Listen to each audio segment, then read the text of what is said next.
Okay, so this is probably one of the more critical reasons that we use logarithms is we use logarithms to solve. So one of the ways to solve an exponential equation, 2 to the x equals 30, is to match the bases. So there's really no way to get 30 as 2 to a power. So if we can't match the bases, I need to get this x out of the exponent.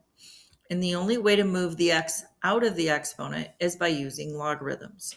Now, the book, I believe, will use just log. I always just use ln because it works on everything. So when you start with an equation that has x in the exponent position, we take ln of both sides, just like we can do add 2 to both sides, divide 2 by both sides. We can take ln of both sides of an equation. Now that we have a logarithm, we can use the power law to move the x into the front.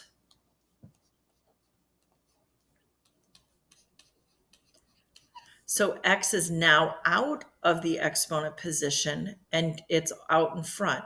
How do I get x by itself since it's being multiplied by ln2? I need to divide both sides by ln2.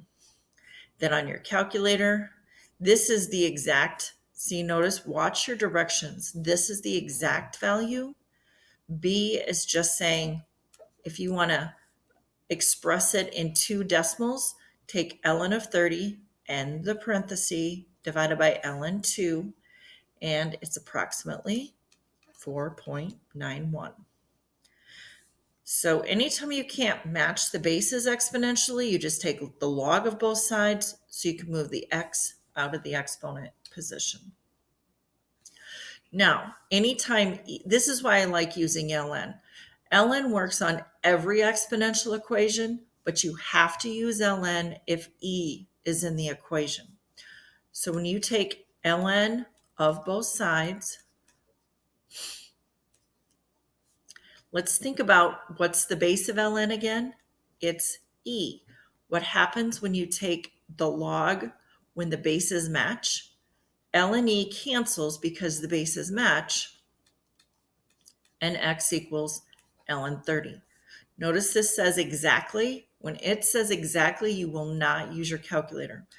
This is your final answer. Now, we can't take ln until there's nothing between ln and e. Notice here, I'm going to rewrite this. I can't take ln yet because the 3 would be in between ln and e. Since e is being multiplied times 3, I'm just going to divide both sides by 3. Now I can take ln of both sides. Notice I always put ln in the front of what I'm taking both sides of. ln cancels out e. And notice it only cancels out the e part. We still have ln with 7. How do I get x by itself if it's being divided by 2? I need to multiply both sides by 2. The book leaves it as 2 ln 7, but I want you to think about where else could I put the number in front of ln? I could move it back to being an exponent because I still have my ln here. I would think ln of 49, 7 squared, is a better answer than 2 ln 7. And you could leave it either way unless they specifically say, show how to get ln of 49. So watch your directions. When it says exactly, don't use your calculator. Okay, so we're going to do this one a couple of ways.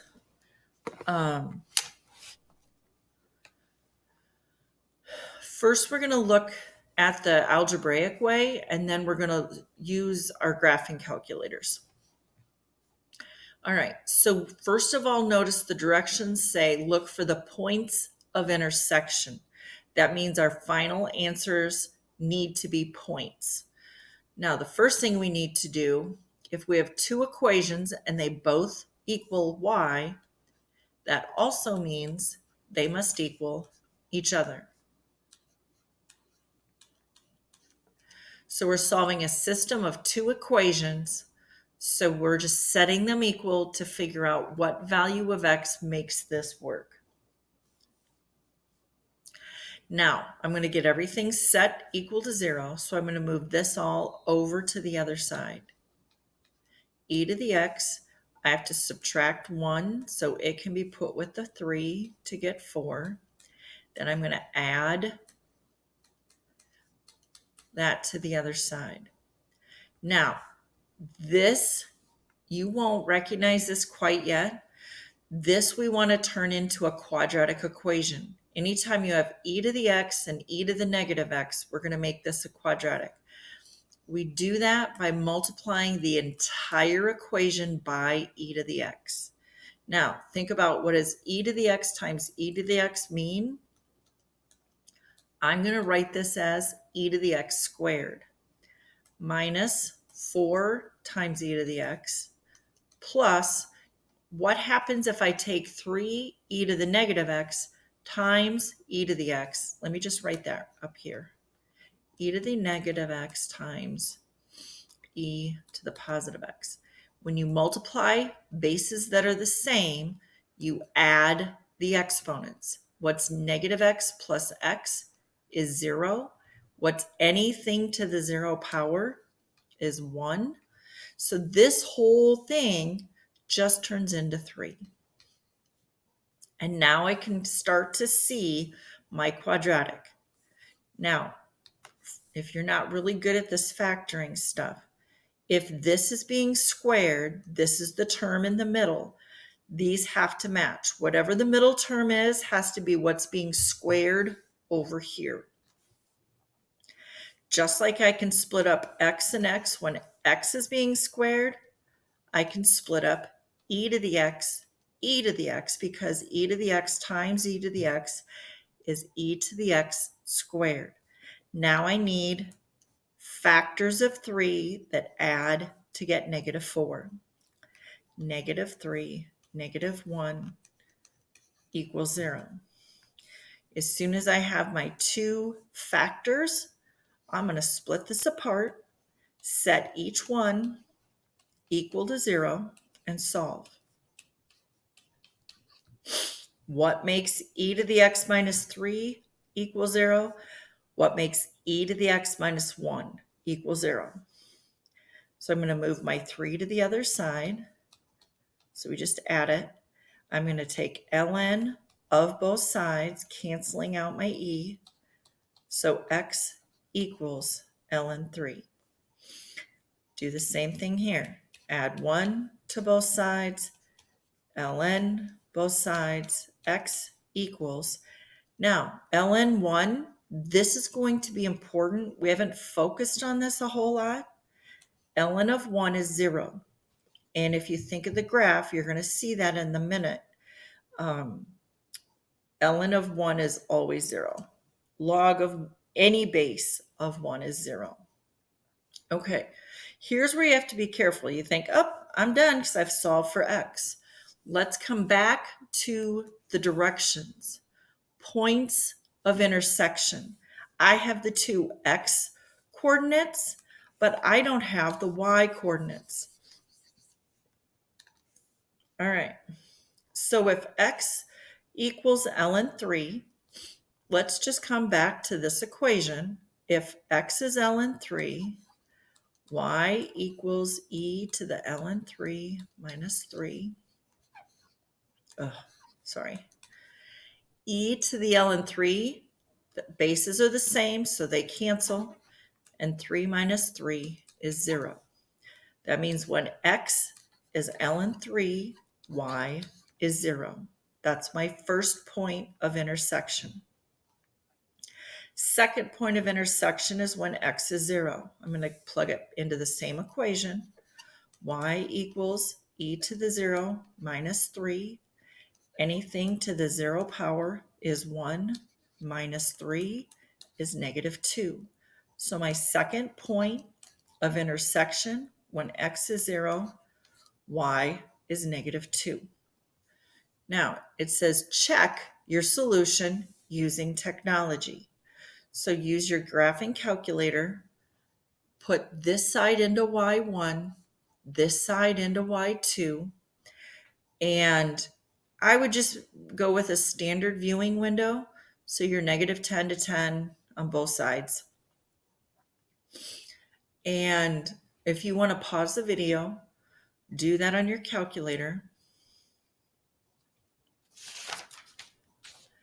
All right, and because this is e to the x, that's an exponential.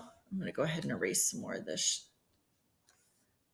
Hopefully everybody's going to see the correct graph.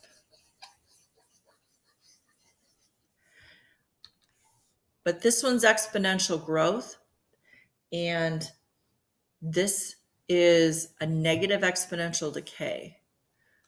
I'm just going to do a quick sketch.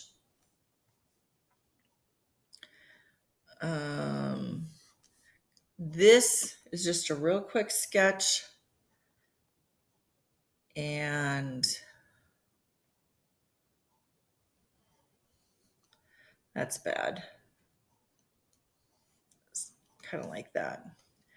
But it should intersect at 0, negative 2, and this over here should be ln 3, 0. So hopefully that's what you can see.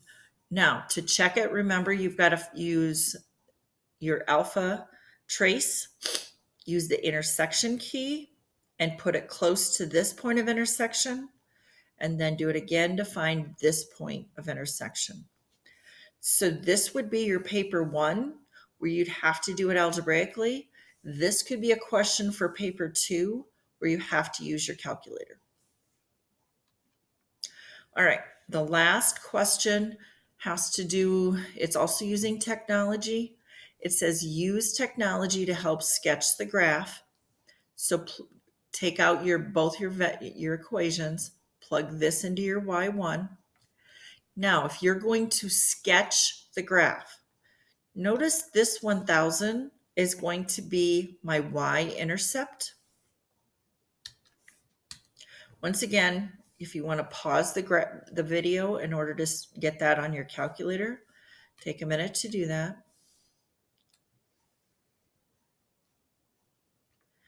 All right, so this should be what you see. Now, I think what's really hard is finding the correct window. You're usually going to start at 0.